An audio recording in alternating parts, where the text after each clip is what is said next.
Hi, and welcome to the Jack and Ian Show. Today on the show, we're going to get to a ton. I was able to watch a college football game live and in person this last week that it's not a TCU football game. We'll talk about that. We're also going to talk about the NFL, as always, my Dallas Cowboys being able to come out on top of the New England Patriots in a game that is for the ages. And then the NBA is starting tonight. Now, this will probably come out Wednesday. We're filming this on Tuesday night. So as of right now, the NBA season is getting started, which could not have me more excited. Ian, how are you doing? You ready to talk about some NFL? I'm doing great. Yeah, I'm super excited for another week of the podcast. So yeah, let's just get straight into it. As always, we're going to start with the players of the week, and I don't think this is a doubt to anyone, honestly. Cooper Kupp is at the top of our list for players of the week. He had a fantastic week. Fantasy owners for Cooper Kupp, you guys must be loving life. I'm hating it because I played against him twice. In the Rams 38-11 win over the Giants, Kupp had 9 receptions, 130 yards, and 2 touchdowns.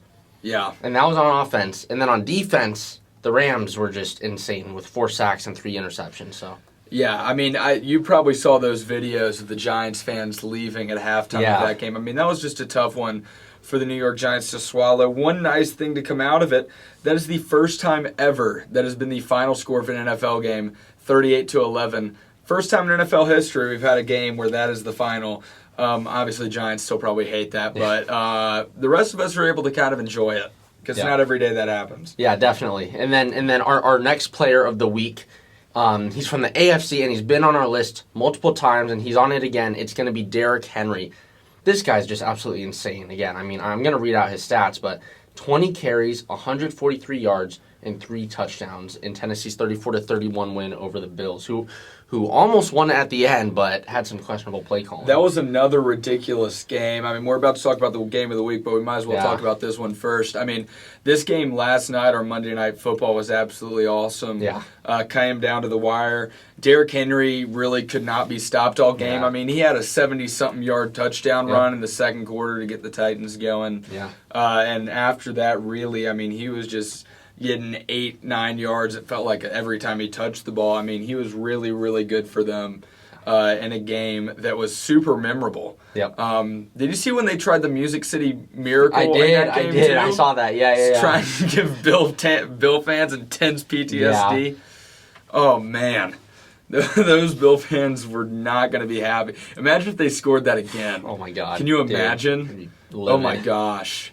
That would have made that Tennessee just be electric. Yeah. I mean, that stadium would have been lit on fire. For real. If they had scored a touchdown off of that. Unfortunately, it was a forward pass. Yeah. It would have been funny if it was reversed. Yeah. But, that happened the first time or whatever, but it didn't. Titans tried to relive history, and it didn't pan out for them. But it was still an incredible game. Josh Allen slipping at the end of the game, really. Yeah. I mean, that's what it looks like. It looks like he slipped, and I actually did want to talk about that. So, I mean, personally, I guess you could call me a conservative play caller. I'm a very safe person when it comes to risking things. Right. And so I totally would have just taken the 3 points and gone for overtime. Because, I mean, honestly, if you're the Bills, I'm sitting there, and I'm kind of thinking of a win-win situation because you kick the field goal, it's tied 34-34 going into overtime, right? If you lose a coin toss, you have a fantastic defense in, your Bills defense going up against a solid offense in the Titans. So it's not like your defense, I mean, obviously the defense was being trampled on all game, but you still are kind of due for a stop. Yeah. But and then on the flip side, if you were to get, if you are actually able to maintain possession of the ball going into overtime, I mean, you have a fantastic offense going up against a bit of a sketchy defense. So yeah, that's true. It would be very tempting, though, to go for it on fourth and one when you're that close to the goal line with not much time left. I mean, it feels like Josh Allen's a big guy. He is. So, I'm surprised he slipped like that, That feels pretty guaranteed if he doesn't slip. I mean, Simmons played it perfectly. Off the defensive line for the Titans. I mean, he read that play so well, which is what stopped him once he slipped. But, I mean, if he's able to stay on his feet and get a little bit more footing there, it feels like he might have possibly made it. But, who knows? Simmons still read it really, really well in a game that was extraordinarily exciting. Really, I mean, the Titans in that division are just going to dominate. Yeah. I mean, the rest of their division is so awful. Yeah, I mean, the pretty poor. Texans, the Colts, the Jaguars, those teams are terrible. I mean, only the Colts I can see as, possibly kind of hanging in there just because of their defense. But, I mean, I don't Titans think feel much of pretty Carson guaranteed to have a playoff spot Yeah. by this point. I mean, they're not absolutely stellar or anything, but, Yeah. I mean, nobody else in that division is even close to good. They're good enough, right? Shout out to the Jaguars, by the way. Yeah. Shout out Urban Meyer. He's gotten a lot of hate. That said, it was a London game, so nobody cared. And also it was against the Dolphins, so double nobody cared. Yeah. Shout out to the Jaguars, though. Urban Meyer getting his first of probably very few pro football wins in his career. Yes. That was a big one. A big one. We talked about how that was just a terrible game. Ended up being pretty close. Yeah. But, I mean, who cares? Yeah. I do want to talk about, actually, that play that set up the 53-yard game-winning field goal. I thought that was a pretty ballsy move. With 6 seconds left and, I think, 1 or 2 timeouts, they ran like a short, quick slant right into the middle of the hashes, and they got it down, picked up 9 yards, took the timeout with 1 second left, and pretty much teed it up for the kicker. I mean, that was pretty, not just ballsy, but it worked to perfection. Yes. No, they needed to do that pretty perfectly. So props to the Jaguars for getting something right. Yeah. They've had a tough go of it. They needed that bad. Yeah. Can you imagine if they lost that plane ride back? Just demoralizing. That's a few hours, and you've now dropped all your games so far, and your head coach is pretty iffy. So that's a big win for them in terms of just what it means going forward. Just even in years to come. I mean, that matters a ton to get that win, man. Yeah. So that was an interesting game for sure. What's the game of the week, though? We haven't talked about that. Yeah, so game of the week, we hinted at it just a little bit, but it's got to be America's team. Cowboys against the Patriots. That was just a great game, honestly. I was watching that up in my dorm, going crazy with some of my friends because I mean, there were, 3 or 4 lead changes in 3 minutes? In the last few minutes, it was unbelievable. I mean, first I guess we might as well start with kind of all of this stuff that went on within the game, then we can talk about some narratives that came out of it. Yep. So what happened in the game is Trayvon Diggs had a pick six with about 3 minutes left. Yep. I think they were down 6 at the time. They were down 6. Trayvon Diggs got an interception, returned it. Maybe they were down 4. I don't even know. They were losing. Yeah. This got him the lead. Literally next play, New England hits this 70-something yard bomb of a touchdown. On to the go broken back coverage, up. And then Dallas gets the ball back, and you're kind of going, well, now that's too much time. And then Dallas drives it back down the field, sends it to overtime. And then CeeDee Lamb wins it in overtime on a walk-off touchdown that, I mean, he could not have been more wide open on. Yeah.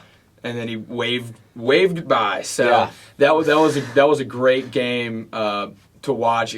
Extraordinarily entertaining. So, I mean, I love to see it. CeeDee Lamb had a fantastic game in that one, too. Yeah, no, CeeDee Lamb, honestly, he's really stepped up and kind of taken, in my opinion, he's taken that wide receiver 1 spot. I feel like Cooper fluctuates a lot, especially as a Raiders fan. I've seen him with the Raiders for quite a few years, and, that's what he tends to do. But, again, shout out to CeeDee Lamb. Shout out to Trayvon Diggs again. 7 interceptions in 6 games. Now, there is that whole narrative now, which I was going to bring it up, of him just being good at jumping coverages and not necessarily being a good corner. And this came up when he was the one on the busted coverage that led to that touchdown on the next play. So a lot of people are kind of pointing to that going, see, he's not that good. Yeah. He's got holes for sure in this game, but he's not that good. I'm like, he has 7 intersections in 6 games. Come on. Like, you would not... People acting like this dude's Jamal Adams. Yeah, oh my God. Jamal Adams getting the ball right in his face mask. Like, people act like he's not a good corner. Like, come on. Yeah. 7 interceptions. Like, that's insane. Yeah. And to act, like, just acting like he's not that good, he's overrated. I mean, come on. Yeah. Like, he's, sure, every player has flaws, but he is one of the best we've seen. Like, he's had one of the best stretches we've ever seen when it comes to jumping routes and getting interceptions. Yeah. I mean, he has been extraordinarily good, and people now kind of point to that play like there's not enough evidence saying that he's an absolutely awesome corner. Yeah. Saying, look, he's not that good. It's like one play. Come on. Yeah, but also, right, if you think about it, I mean, he's shown consistency. It's not like, okay, Trevon Diggs has 7 interceptions. He had 4 in one game and hasn't done squat in the other few games. He's had one in every single game, and then he had that one game where he had 2. So he's showing consistency as well. It's not just, okay, he's up and then he's down. He's up and down, up and down. Right. He's been extremely consistent. I mean, Dak Prescott himself said he doesn't even throw to him in practice. I mean, this dude is an awesome corner. I mean, he just ended up catching some flack for that one play. Yeah. Despite 7 games of evidence to the contrary of what these people now are arguing. Yeah. I mean, those people are just idiots. Yeah. I mean, obviously, like you said, he has holes in this game, but come on. Other things out of that game, though, Dak Prescott, who knows? Walking boot. Who's seen in the walking boot in his post-game press conference. So you want him to be healthy with the season he's having. Yeah, especially after last season. I mean, you really feel bad for the guy after week 5, or I think it was week 5, right, against the Giants when he dislocated that ankle. It just was terrible. And then, I mean, now I'm not sure which foot it was. I think it's still his right foot. But yeah, you got to hope this is all precautionary stuff and that it in no way is really legitimate. A legitimate injury that will leave him out for a substantial amount of time. I mean, granted, you're really in no hurry. Yeah. Like the Titans, you're in a very, very bad division. Yeah. I mean, and they started really off so well. Poor. I mean, they're in a terrible division. Yeah. You know, I mean, you've got Washington, Philly, and the New York Giants, who we just saw play a terrible game. Yeah. I mean, all those teams are really, really bad this year. Even if he is hurt, I don't think you got too much to worry about. Yeah. You got plenty of weapons. Especially with the bye week coming up, you know. Yeah. They've got the bye before taking on the Vikings on That's Sunday Night why Football, I think a lot of it could be precautionary. Yeah. It's just so that you make sure he's healthy because you're in no rush to get him practicing necessarily. Exactly. That's what I'm hoping at least. I think it probably will be. Yeah. But who knows? Yeah. And then I think moving on, I think we're going to talk about not Patrick Mahomes, but what's going on with his family, man. His family is still... Okay. Last week, or let me put it this way. You know the Zoltar, the toy, like the fortune teller. Zoltar, yeah. You can call me Zoltar because I can tell the future.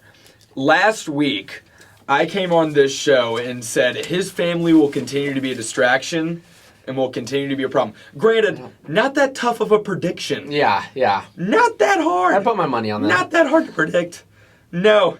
Like, anybody with the brain could have seen this coming. Now, granted, I am that person with the brain that did see this coming. I talked about it. I said, Jackson Mahomes...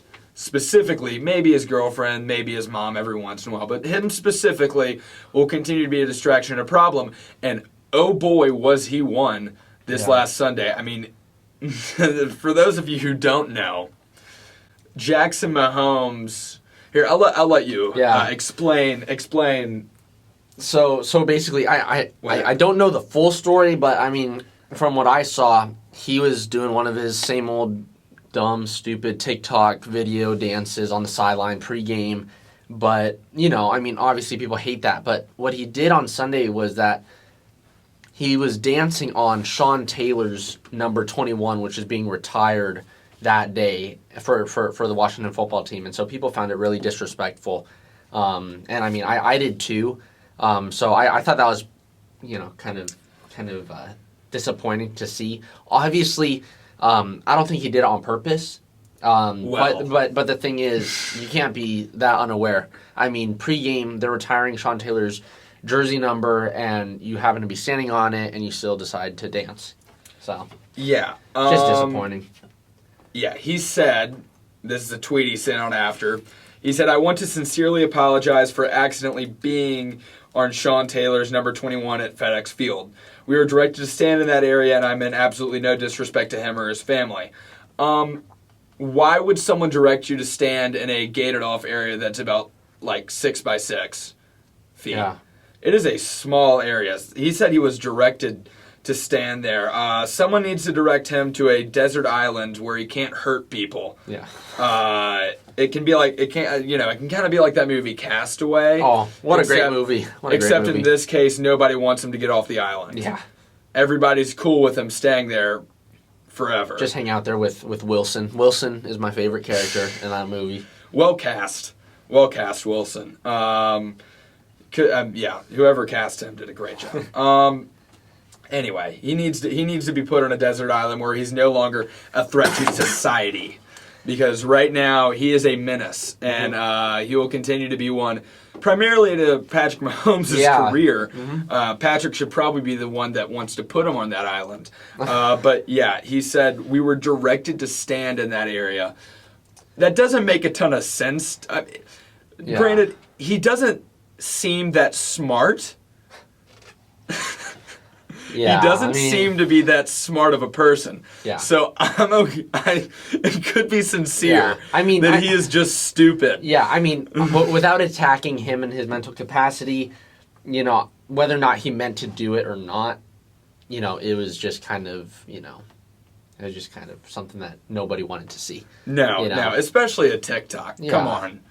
You might as well, rip up that number. I mean, Sean Taylor died when he was 24. He was shot, right? Yeah, I'm pretty sure he was young. It also was a TikTok. Yeah. Which makes it even worse. Yep. Regardless of if the guy died or not. Just to have a TikTok on a football field. Just on a football field. It was pretty That doesn't rough. belong there, so. And other kind of news around the NFL. I loved the Aaron Rodgers I Own You. There's a new owner in Chicago.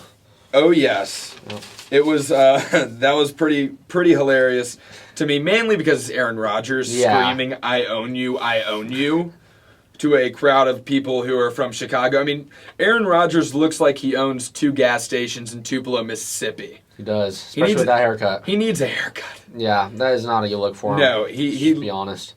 No, it's not, which made it even funnier. The fact that he had that haircut and was screaming, and was able to scream at thousands of people, I own you, and that's taken oh my gosh, he's legit. Which, by the way, his record against the Bears is insane. He kind of has a right to say that by this point, given how good he's been against them. It was still just hilarious to watch, especially after a running touchdown. Oh, yeah. It's Aaron Rodgers, the guy from State Farm. Yeah. Really? And Chicago. He did that discount double check celebration too. I had not seen that for a long time. He did the most aggressive discount double check celebration. I miss those. I do too. Him and BJ Raji.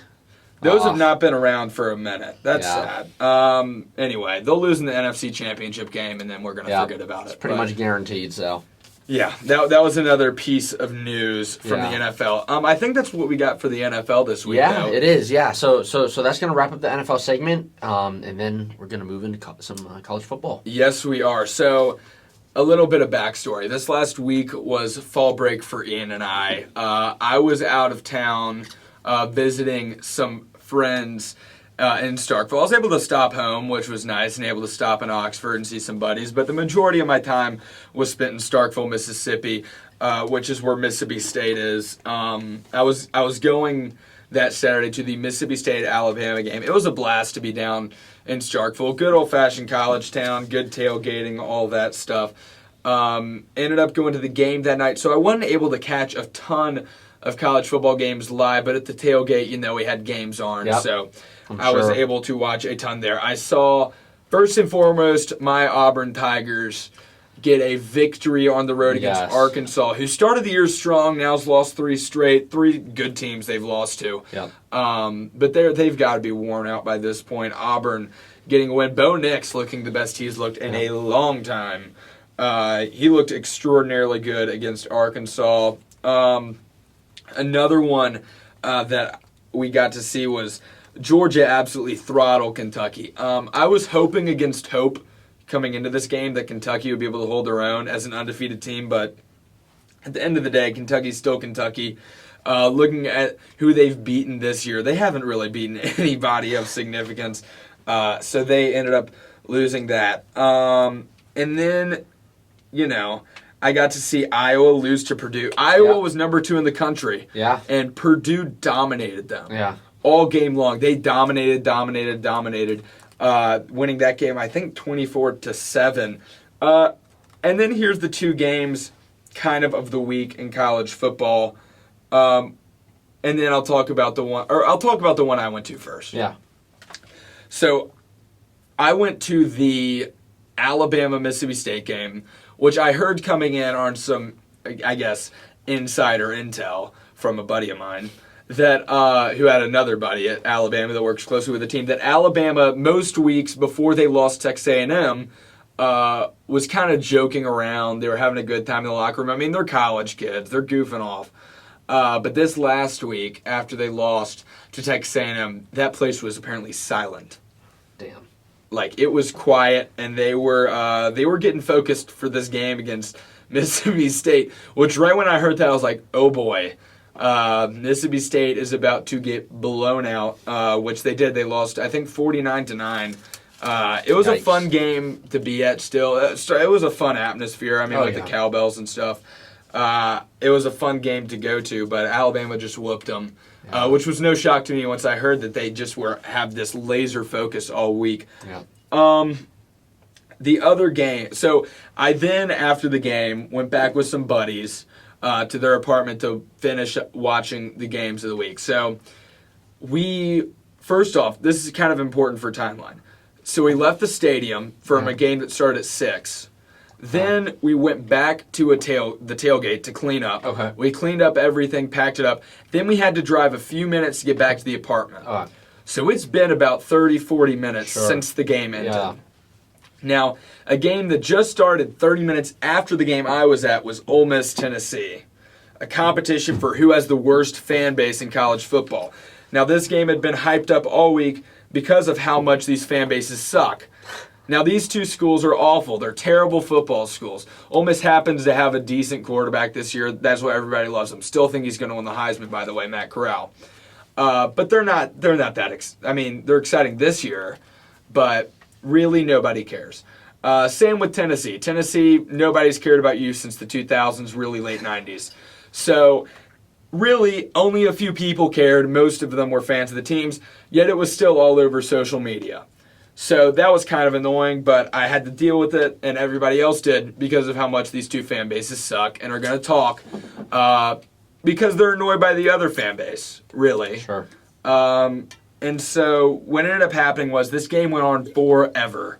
So when I got back, there was still a ton of time left in the fourth. Oh, yeah. This game went on late because of how many injuries there were. I mean, I didn't see them. Yeah. But just hearing about it later, apparently there were like 1 million players that were getting injured in that third quarter, which extended the game a ton. Now, at the end of the game, this is where it gets fun. At the end of the game, I believe this is how events went down. So Hooker, who was the starting quarterback for Tennessee, he didn't get injured first. What happened is Ole Miss was up, Tennessee got the ball back, and then all of a sudden, trash started getting thrown out of the stands. That was that game? Oh, yeah. Oh. It started with a golf ball hitting Lane Kiffin, which, by the way, shout out to that person. They have unbelievable aim. I mean, that was on the money. The fact that you can hit a guy from the stands from that far is unbelievable to me. I mean, so shout out that guy. Good throw. Yeah, things just started flying. I mean, they had to clear the whole student set. The band started leaving. Like, you were going, we were all watching this together going, what in the world is happening? Yeah. I mean, nothing like that ever happens. Yeah. I mean, you've seen people throw stuff from the stands. I mean, but that normally happens after a game ends. I've seen it more in professional sports than college that happen. Well, you've seen it happen in Philadelphia multiple times. Yeah. Now, that rarely happens in, like, Knoxville at a college football game. They just started hurling stuff onto the field, and everybody had to get vacated. You're like, is this game going to finish? Yeah. It ended up getting finished. Now, the thing is, the issue for Tennessee is they were down 5 with a chance to win. Tennessee had the ball back. I remember now. Tennessee got the ball back, and then there was a bad call by the it was saying he didn't get the first down. Oh, okay. And then they ended up... Was that on third? Yeah, I think it was on, I forgot which one. I think it was a 4th down. They said he didn't get the first down, or they said he did get, I forgot. It's all right, there was something about getting a first down. They got upset. They started throwing stuff. That's what they do. It's Tennessee fans. Yeah. Now, what ended up happening was Hooker got injured. He was going to drive him down the field. They were going to win that game. Now comes in Joe Milton, the backup. He started the season for Tennessee. He has a 47% completion percentage on the year. Oh, boy. You have the ball back with 20 seconds left. You're at about the 20-yard line and a chance to win. Now, there are memes about this guy that say we should send Joe Milton to Iraq so that he can overthrow the Taliban for a reason. Oh, my. He overthrows everything. He cannot hit a ball accurately. He overthrows literally everything. Jeez. Which is why we should send him to Iraq to overthrow the Taliban. Yeah. He didn't do that. He had the most boneheaded play I think I've ever seen in my life. With a few seconds left and a chance to win the game, Joe Milton decides to leave the pocket basically immediately on a three-man rush. Okay. Instead of letting his guys get downfield. Like, you want him to sit back. If you have to leave, you can leave, whatever, buy yourself time. So I'm like, he's just going to buy himself time, and then he's going to throw it at the end zone, because that's what all quarterbacks would do. Mm-hmm. He doesn't do that. He takes off running. How far was this? About 20, 25 yards. Oh boy. He makes it about 5 before he steps out of bounds. Oh. Which is horrendous. I cannot think of a more stupid way to end this game, yet in a way, more perfect way to end this game, given the circumstances. I mean, it was just the dumbest play. I mean, literally the most idiotic play I think I've ever seen a player make. I mean, why would you not throw it up in the end zone? Yeah. Why would you think that's a good idea? There's like 20 seconds left. Yeah. And then you wasted like 2 or 3 plays. Now you got 3. I mean, they're playing probably prevent defense as well, so they're all going to be back there. It's not like you're going to beat like 4, 5, 6 guys and then have blockers in front. No way. And so he did not do that. In fact, he got stopped very quick. He didn't even get stopped. He stepped out of bounds, which I don't know what he was thinking. Yeah. That was very funny to watch. Yeah. Well, one thing I noticed was that, so you said he has a completion percentage of what, 42? 47% on the year. 47. All right, so that went up just a little bit because he was 1 for 2. So. Good for him. Help padding those stats. Yeah. The other game I wanted to mention was an 11 o'clock game, Florida versus LSU. This is big for a multitude of reasons. First, shout out Ty Davis-Price for running for 287 yards against Florida. That man could not be stopped all Saturday. Also, I don't know how many of y'all have noticed, but Florida sucks. Dan Mullen, I think he's still a good coach. I mean, he was awesome at Mississippi State, and then he left, and now he sucks. Florida is 2-6 versus Power 5 teams in their last 8 games against Power 5 teams, which is extraordinarily bad. Yeah.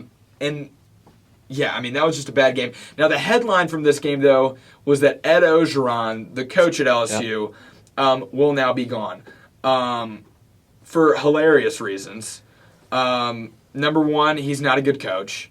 Number 2, he divorced his wife last year, and now he has a woman problem. Now, I should say women, because it's more than one. The first of which was when he hit on a pregnant woman at a gas station. Just use your brain, dude. First off, I don't think pregnant woman at a gas station is what most people go for. At Orgeron, to each his own, but I don't know. That just seemed a little bit odd to me. Yeah. To be hitting on... I mean, is he really that desperate? I mean, pregnant ladies at gas stations. I believe the pickup line he used, I couldn't find it on my phone real quick. I just had to check. I think he said, "You look like you work out." He says, "You look like you could..." He goes, "You look like you work out." And she goes, "Yeah, I do." And then he goes, "We look like we might also work together." Or something like that. Something really stupid. Which, you guys, the Ed Orgeron voice. Yeah. That's not a good Ed. I can't do a good Ed Orgeron. It's a hard one, dude. It's a hard impression if you're not really Cajun. But you got to imagine him saying that in his voice, looking the way he does. Yeah.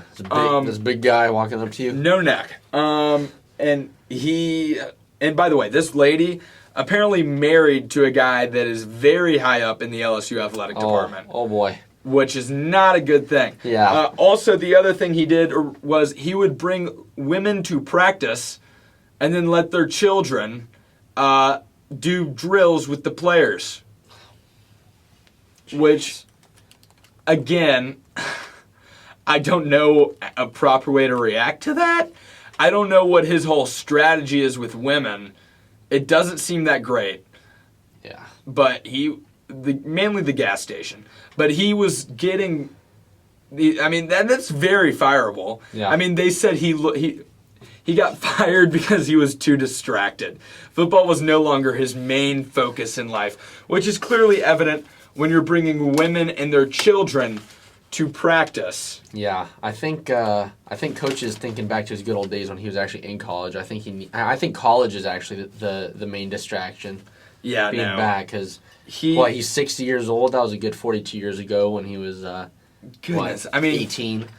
Yeah, he just needs to get his life together, just in general. I mean, that's just bad. Anyway, that's what I got for college football this week. Again, shout out LSU for curb stomping Florida though with their run game. I mean, that was only a one-score game, but LSU dominated. Yeah, that's what I got for college football for the week. But, there's always college football next week. Yep. Yep. We always got to look ahead. We got to stop living in the past. And we also got to make some money. We got to make a lot of money, and we got to make it fast because that's the only way to make money. Yep. So for that, we go to Jackson. Welcome back, sports bettors. I'm here with another week of picks. 5 picks and a can't lose parlay. 3-2 last week on the gut picks. I'm going to stick with it this week. 17-17-3 overall. Breaking even. Good stuff. CLP is 0-2, but the gut picks are working. So I'm going to stick with it this week. First pick, Wednesday night game. So get that bet in quick. Coastal Carolina -5 at Appalachian State. I think Coastal Carolina wins this game by at least a touchdown. They're pretty dominant, undefeated team. Next game, Pac-12, Oregon +2 on the road at UCLA. I don't think UCLA is that good. I think Oregon wins this game by at least a touchdown. Go Ducks. Next game, ACC, Pitt -3 versus Clemson. Clemson sucks. They have no offense. Pitt has a Heisman candidate quarterback who's actually kind of decent. Wouldn't really consider him a Heisman candidate. They win this game by more than 3. Next game, going down south to the SEC, Ole Miss -9 versus LSU. Ole Miss, real deal, won a tough road game last week against Tennessee. Lucky golf ball, Lane Kiffin, he's got it in his pocket. Get your popcorn out, Ole Miss wins this one big. Final game, TCU -4.5 versus West Virginia. TCU's homecoming. Obviously, they expect to win their homecoming. I think they win this game by at least a touchdown. Offense is clicking. Scored 31 last week against Oklahoma. Could have scored more. I think they win this game by at least a touchdown. I think they figure things out on defense. TCU -4.5. Here's a gut pick. Can't lose parlay. Lost last week. Lost the week before. It's going to win this week. It's can't lose parlay. New England money line versus the New York Jets. The Jets suck. New England's actually kind of decent. Mac Jones doing a lot better than people expected him to. They were going to win this game easily. NBA is back. My first NBA pick of the season is here in the Can't Lose Parlay. Saturday, Mavs money line at Raptors. The Raptors don't have anybody anymore. There's no guy in Toronto. Drake curse hit them hard after they won the NBA Finals. Luka wins this game by himself. Mavs money line at Raptors. Last game, LA money line versus Atlanta. I think Atlanta wins the series overall. It's going to be gentleman's sweep. This is going to be the one game LA wins in LA Saturday night. LA money line versus Atlanta. Take it. Take all those picks. You'll win money easily. Thank you, and I'll see you next week. All right, Jackson, thank you for those bets of the week. And folks, now it's time for some more postseason updates. And let's just kick it off with one of the most controversial calls of the postseason so far. And do you remember that check swing call on Wilmer Flores? to end the Dodgers and Giants series. Yeah, that was a big one. Giants fans, not fans. Yeah, that was a tough one. I mean, even like I was at home. I didn't really care who won, but that's a tough way to go out. Because Flores definitely held up his bat, was not past the plate yet. I totally understand for the umpire. It's hard to make those calls. Gabe Morales was the first base umpire that made it, but that's just pretty disappointing, especially in such an important series between two huge rivals. So yeah, I kind of felt bad for the Giants, but honestly, that's kind of how things work out sometimes. There's always going to be those types of calls. And do I think the Giants would have come back had that been called a no swing? No, I still think the Dodgers would have won it because Scherzer was firing on all cylinders. But still, you never like to see a team go out that way on such a tough call like that. Yeah, and it always leaves the what if. Like you said, I mean, they probably wouldn't have won that game, meaning they probably wouldn't have won the series. So, but there's that probably, right? There's that maybe if it doesn't happen, he hits a home run the next play and they win. You know what I mean? And then it's like one of the best wins in franchise history. Yeah. So there's always that what if factor that you have to deal with. Not the probably, because that it's the what if that's always going to eat at those fans forever. I mean, that's just absolutely heartbreaking. Yeah. And not how you want. You don't want to end a series on a weird rule technicality thing where an umpire had a bad judgment. You know, especially for the last out of the game. That's just not fun for anyone. Yeah. I mean, you wish it went a different way. Yeah. While we're talking now, by the way, we've got both games going on as teams are still trying to fight to get in the World Series, trying to win a chip for their hometown. Braves up 2-1. What are they? They're up 2-0. Braves are up 2-0. So Giants fans are going to be pretty excited about that. They're up 2-0. Looks like they're about to drop this one, though, to the Dodgers. Yeah. About to make it 2-1. That's why I was thinking 2-1. Yeah. Looks like it's about to be 2-1. I think Atlanta still probably wins this series. Yeah, Atlanta's been playing really lights out the last few games. Dodgers obviously have been a really good team all season, but I think Atlanta, I mean, they've got 3 games to win a game, exactly. So I think they'll win it. Yeah, and also, I mean, the Dodgers right now at 6-5, top of the 9th. Dodgers just had a 4-run bottom of the 8th, so they might have saved themselves for tonight, but that's probably not going to cut it against the Braves coming out. And the Braves have dominated that series so far. Yeah. I mean, it just feels like the Braves are going to get it done. Yep. The other one is the Red Sox versus the Houston Astros. Houston won Game 1, and they have been pretty much slaughtered ever since, with Boston kind of handily beating them in Games 2 and 3. Boston a chance. They have the lead right now, 2-1. They have a chance to go ahead and advance with a win tonight. We'll see if they can make that happen. Oh, no, actually, if they win tonight, they'll be up 3-1, but it's a set of 7. Yeah, that's my bad. Yeah, no, you're good. Yeah. But yeah, no, I mean, the Red Sox, were kind of asleep on the first game against the Astros, but Game 2, 2 grand slams, one from, what's his face, JD Martinez, and then the other from Rafael Devers? I think so, yeah. So, and then in Game 3, they had Kyle Schwarber with a grand slam to right field in Fenway, so Red Sox are raking right now. Yeah, I think the Red Sox have the best chance of winning this series. They've been good all season long. Yep. I mean, the Astros have been too, but nobody likes them, and I don't like them, so I choose to believe that they're not going to win. Yeah. Anyways, though, that's going to be the quick postseason update, and now we are going to talk about basketball for the first time ever. It's on this NBA segment. season. Yeah. Meaning I'm happy. I love NBA season. It's my favorite time of the year.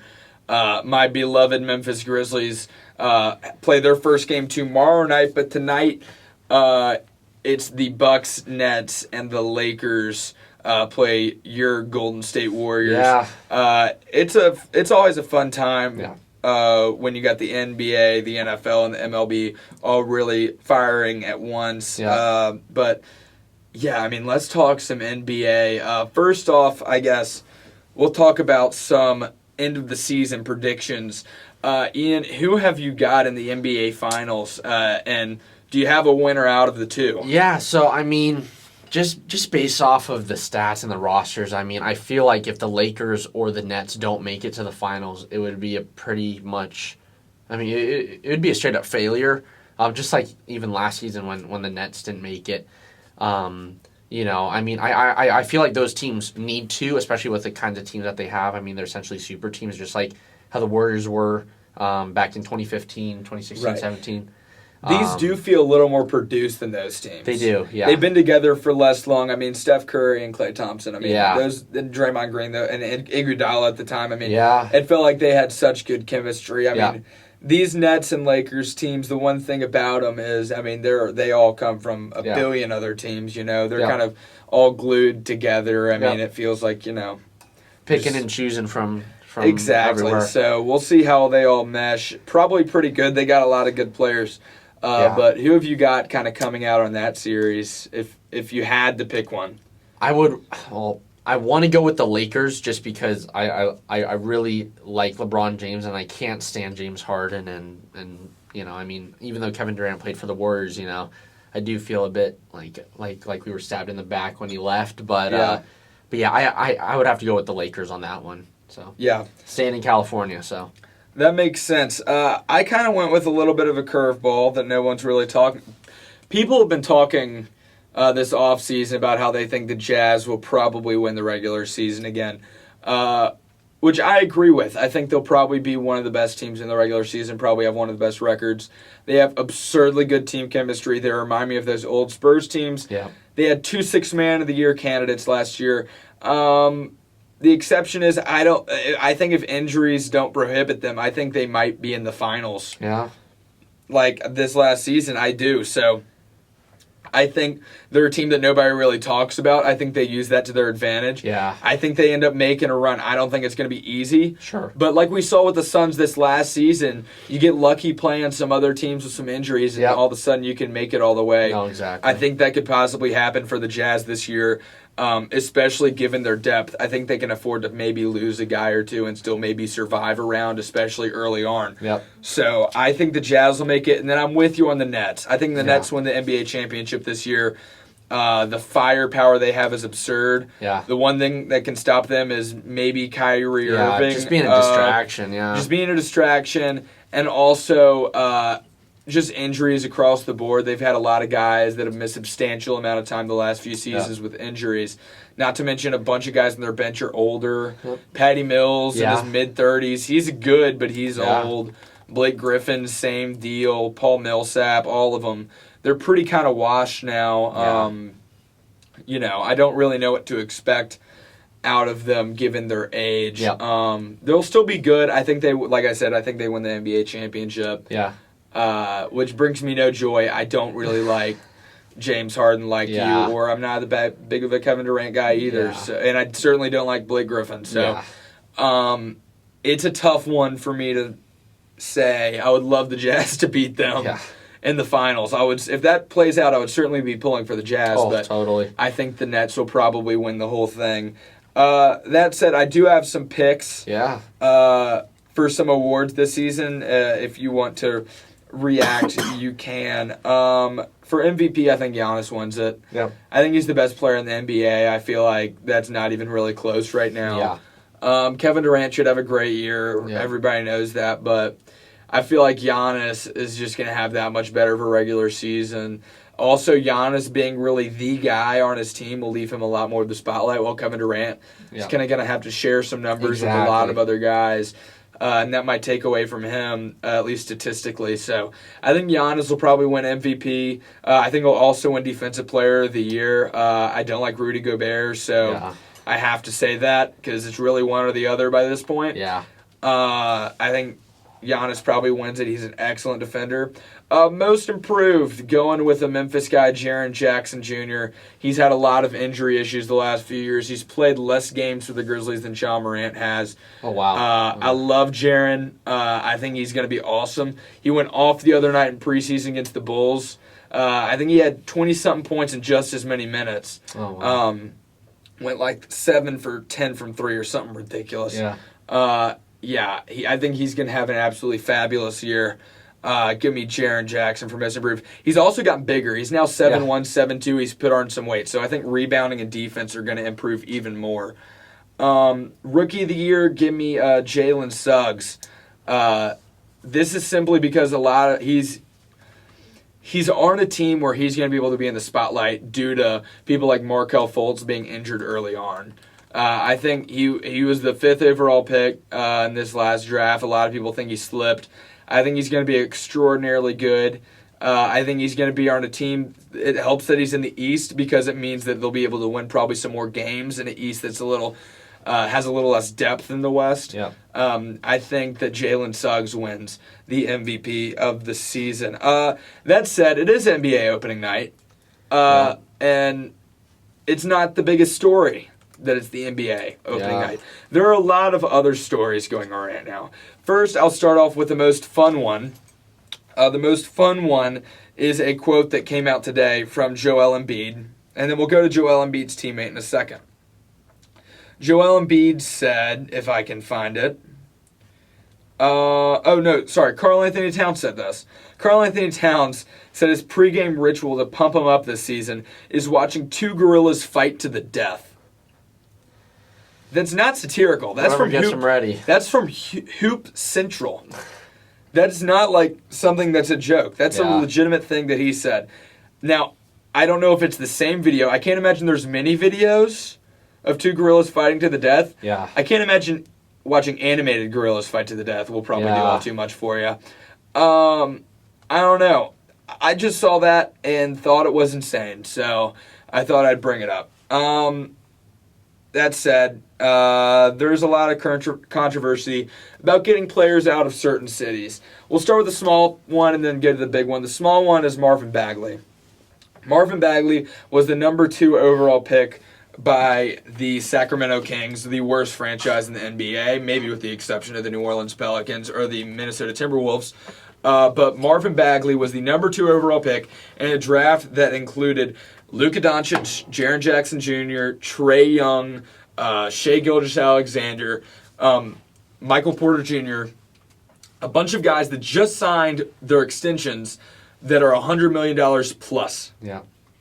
This dude has done nothing. Now, he's put up good stats or whatever. He plays terrible defense. He's pretty athletic. I think he's good. I actually do think he's a very good player. I would love for my team to trade for him. But he's out of the rotation now in Sacramento, and his agent released a statement today saying Sacramento has informed Marvin Bagley he is not in the opening night rotation, which is completely baffling. It's clear that they had no plans for the future and passed on potential deals at last year's trade deadline in the summer based on value. Instead, they chose to bring him back and not play him, a move completely contradictory to their value argument. This is a case study in mismanagement by the Kings organization. Now, his first mistake is being baffled that the Kings organization could be stupid. Yeah. The Kings organization and management is terrible. They're known for being chumps, especially when it comes to trades. They never make the trades they should, and they always make the trades they shouldn't for value that's terrible. So they should have traded Marvin Bagley when he was still in the rotation and still a little bit younger and not in a year where his contract's about to expire. Sure. It is baffling to me that they are not going to trade him and they're going to bench him. Yeah. Why you would bench him is beyond me. He's still 22. I mean, at least get something for him while you can, right? He averaged like 20 points when he was playing. Yeah. He's a very good player, but they're benching him for some reason that's beyond me. I wouldn't be shocked if they ended up trading him. His family's wanted him out of Sacramento for a few years now. They've been pretty vocal about that. His dad has. So. I mean, I'd want my kid or my friend to be out of Sacramento. I mean, Sacramento is a retirement city, in my opinion, because that's up in Northern California, so I've been up there a few times. Yeah, you have. I've never been there, but I don't plan on it. He needs to get out of Sacramento. Now, the other one, this is the big story, is Ben Simmons in Philadelphia. Now, Ben Simmons, if you have not been following, has wanted out of Philadelphia for a while, and Philadelphia has wanted him out of Philadelphia for a while.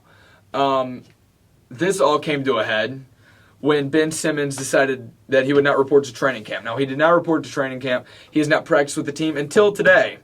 Today, he showed up to practice in sweatpants with his phone in his pocket. And if you could watch videos of him during drills, he could not have cared less to be there. This was ultimately proven when the coach, Doc Rivers, asked him to participate in a drill, as a coach probably would, and he declined multiple times, at which point Doc Rivers said, "You can leave practice." He should have asked him not to come in the first place, because this is just going to be a distraction. It's going to hurt them more than it's going to help. Yeah, especially on opening night. I mean, you really need to kind of solidify a good start to Your the season. season's about to start. Yeah. And now you bring back a guy that's been a distraction for now months, saying he doesn't want to play with any of those guys, saying he wants out of Philadelphia, being pretty specific about where he wants to get trading to, really dissing most of the league, saying he wants to play for a team in California when he knows full well none of them have the assets to trade for him, when the most likely spot is probably you end up in Detroit or Minnesota, which is the opposite of California. Yeah. I mean, you can't really complain that much. Yeah. Really. Now, he has, and now he's been really annoying about it, and now Philly fans are going to hate him even more, causing him to be more of a distraction. It's just a disastrous situation. I mean, Ben Simmons needs to know his place in the NBA. It's just selfish of him, honestly. It really is. I don't blame him for not wanting to be there, but he should handle that pretty internally. Yeah. He should go to the GM or the owner or whoever on his own and say, "Hey, listen, I've been thinking for a while. I don't think I have much of a future with this franchise. I know y'all have me on a contract for a long time. I'd love for y'all to do right by me. I've given a lot to this franchise the last few years, and I'd love to play somewhere I want to go if y'all can make it happen. Yeah. I would just love for y'all to test the waters. If not, I'll play for y'all for a little bit longer, and then I might get vocal about it." Yeah, I mean, handle it professionally, right? Don't be this kind of, don't portray yourself to be just this selfish guy that only looks out for himself, I mean. Yeah. So that's what he's done. He hadn't been the same since he got around the Kardashians and Jenners. I'll say that much. You hate to see it for the guy. He has a lot of talent, but his trade value is awful right now simply because of locker room. It would just be so unbelievably terrible. I mean, to have him around. So we'll see what happens to Ben Simmons. Probably nothing good. I mean, for Philly, it's just a terrible spot to be in. I mean, he's only ever going to be a distraction. Yeah. I mean, what are you supposed to do with a guy like that? He's on an absolutely massive deal for years. By the way, he's already lost over $1 million by not coming to preseason games. That's much for him, though. Let's just be honest. His teammates aren't super into him. Joel Embiid's been like, I don't care about that stuff. I don't care about it. I'm not paying attention to it, whatever. Your teammates are obviously going to be pretty pissed whether you come back or whether you leave. Oh, yeah.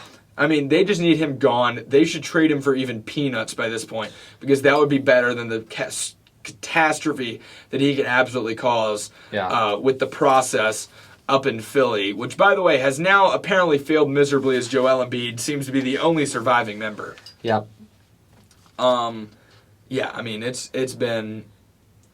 You really do hate to see this for Philly fans. I mean, they've been through so much pain when you look at their history. I mean, going back to the process, them being the worst team, and recent memory to Kawhi Leonard hitting a shot over them in the Eastern Conference Finals, on a shot that bounced on the rim a billion times. I mean, Philly basketball fans have really been through it, and now with Ben Simmons, it's just getting even tougher. Yeah.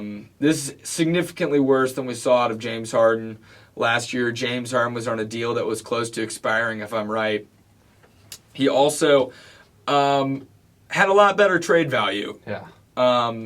Ben Simmons performing poorly in the playoffs does not help him at all. I think, personally, he can be a second-best player on a team that's pretty good, but that's about his limit. Yeah. He wants to be the guy. That's never going to happen for him. You hate to see this for Ben Simmons, for Philly fans. Both sides kind of need to grow up and figure out a deal. Yeah. Until then, I think it's best for him just to stay away from the team, because it's just not going to work. Yep. No, totally. It's not. Yeah. But anyways, that's the big story tonight. Ben Simmons being his same old selfish self, I guess.